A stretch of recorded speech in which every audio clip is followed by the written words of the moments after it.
Hey, yo, what's good, Josh? Your boy 52 Games here. Welcome back to another Warframe video. Now, one of the most underused Warframes, but highly effective. Not super durable, but billions and millions of damage that can be dealt in a short amount of time. But yes, now she is quite the complex Warframe, but the build we are covering today makes her not so complex at all. Now, if you guys are just now tuning in for the first time and want to see more Warframe content like this, or even more RPGs being played by your boy, wish you guys that like and subscribe button for your boy because it's about to get good, baby. Okay, guys, first things first, let's go ahead and get into her abilities. So, she has 10% health also converted into energy, and 10% energy also converted into health. Now, she has a built-in equilibrium, but it's not as potent as your equilibrium mod. But let's go ahead and get into her abilities now. Metamorphosis. This is more complicated. I should say. Now, switch forms temporarily, gaining bonus shields and armor in night form and bonus damage and speed in day form. Now, between the two, one is a damage multiplier and speed increase for more offensive capabilities, and the next is for night for more defensive capabilities and great stuff that you can apply when playing with teams. Now, she can be played on multiple of ways, but her most common is being made into a NUKE Warframe, which is absolutely insane and destructive and nuking maps. And I want to say she's one of the only Warframes that can nuke enemies through walls, so definitely check her out. Now, next ability is Rest and Rage. In night form, targets are put to sleep. In day form, targets become more vulnerable to damage. Now, I tend to stay more into day form just because I just love doing massive amounts of damage, especially since I'm mostly a solo player. Sadly, I don't have any friends. Damn. I'm not gonna lie, but if you guys ever want to join up, man, just go ahead and look up 52 Games, bro. You'll find me out there. And yes, night and wake up health threshold.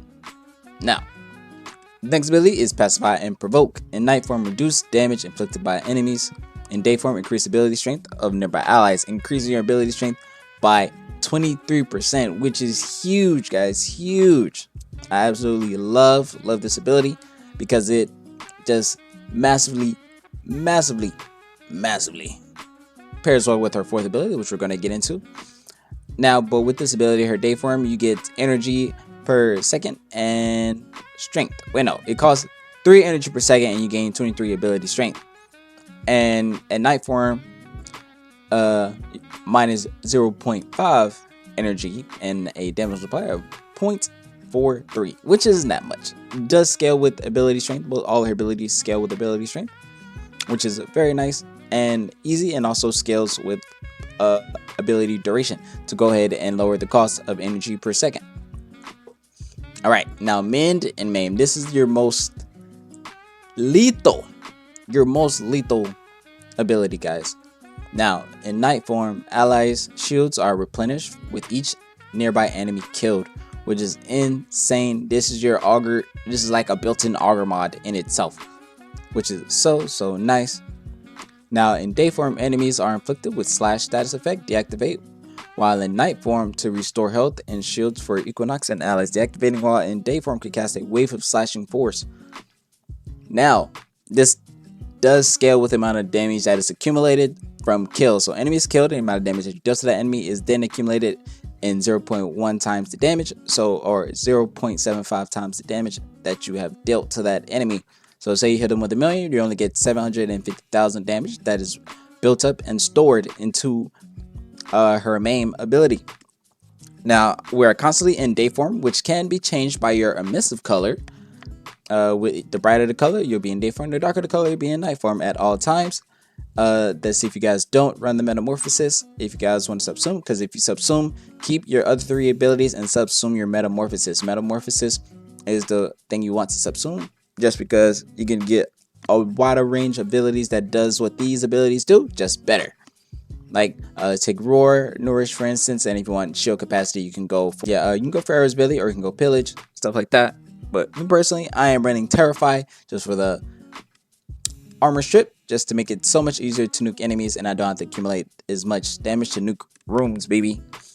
Now, shots for the Archon shots, I have 2 for Cactus Speed. You do not want to let your animation slide because you will get killed. You know what I'm saying? Next we go Energy Max. I don't have another Tower Forge, sadly. I do gotta run some what do you say?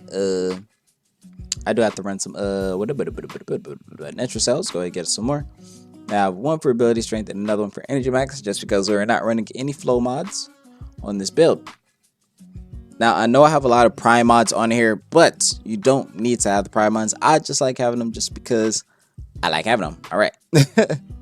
Next are corrosive projection. Now this can be traded out into pretty much anything thanks to we already having a armor strip ability, but with our ability strength being only 154%, it's fine because we're at a 92%, and the reason that corrosive projection that gives us 8% minus armor, so we always bring them to a full strip. We only need about 8, but we got 18 just in case, so we do overstrip. So there's got prime sure-footed, 100% knockdown chance, less time on your butt, more DPS. There's got rolling hard, baby.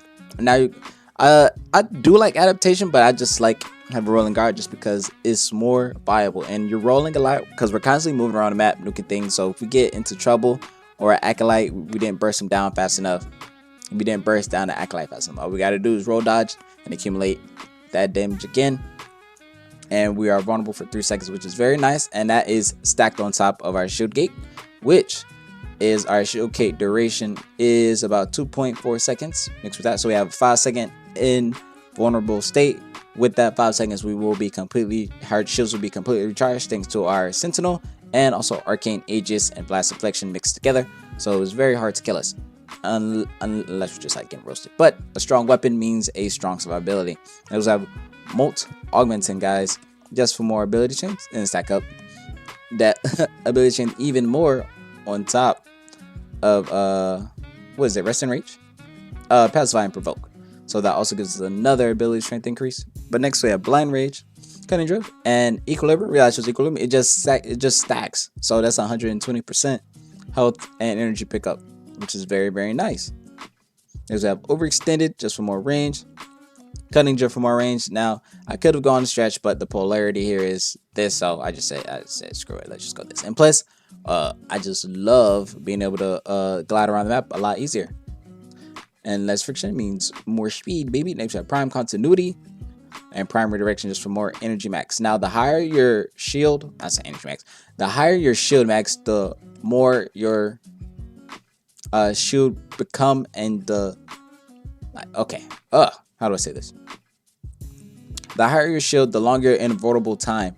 I'm gonna say it maxes out at about 3 seconds. So the more shields you have, which is very, very nice and nice to have. But if you're running catalyzing shields, that'll help you out a lot. You don't really need, you don't really need to have this much shields, but I just love having the invulnerability. And the more shields you have, the less your shield recharge automatically damage takes to delay.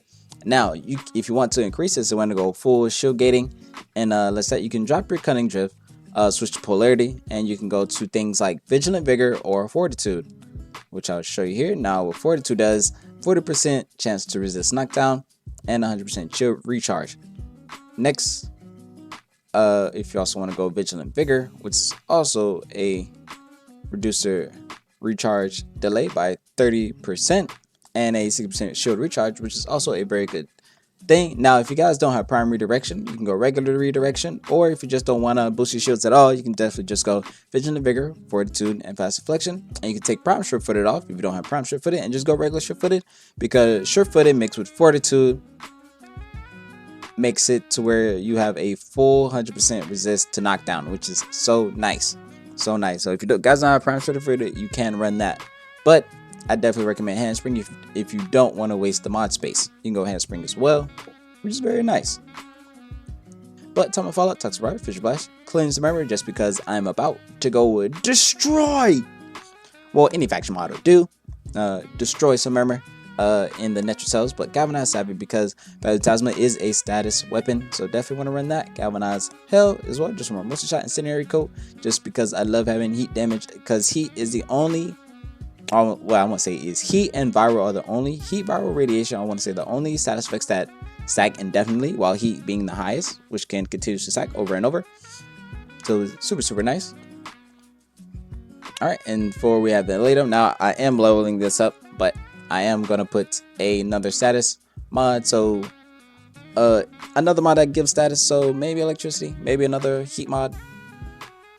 I want to say scorch. Yeah, scorch would probably be nice, you know.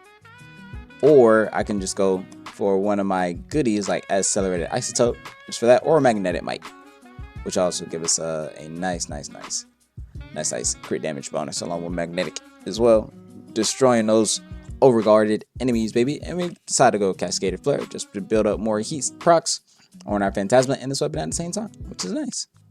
Now I decided to go Okini Prime just for more speed, but this is the build. If you guys want an Okini Prime build, this thing hits like a truck. It is riverless, and it will probably continue to be riverless just because I love it. But we'll take a second. I'm not still focused right now. Weeping Wounds, Oregon Shatter, Omar's Contempt, Galvanize Prime, Pressure Point, Blood Rush. Now, you can definitely change out Galvanize Steel and definitely go Galvanize Elementalist just for more status chance and status damage on melee, which is pretty nice. Hits pretty hard. Now, I am not running Nautilus just because I don't want enemies grouping up super close to me because I am pretty squishy without my shields. So I decided to go Texon just to further build on that energy, or sorry, to further build on that shield gating mechanism, you know what I mean? Okay, boom, perfect. Now, this is the complete setup. I decided to go molecular compression. This is your goody. Blast enemies within 10 meters, converted 200 damage and shields for the Warframe, which is very nice. We have cooling just to freeze enemies that come immediately near us. So I have a hint fatality, a regen, contagious bond to spread that to other enemies within 9 meters. So that is cooling and fired up.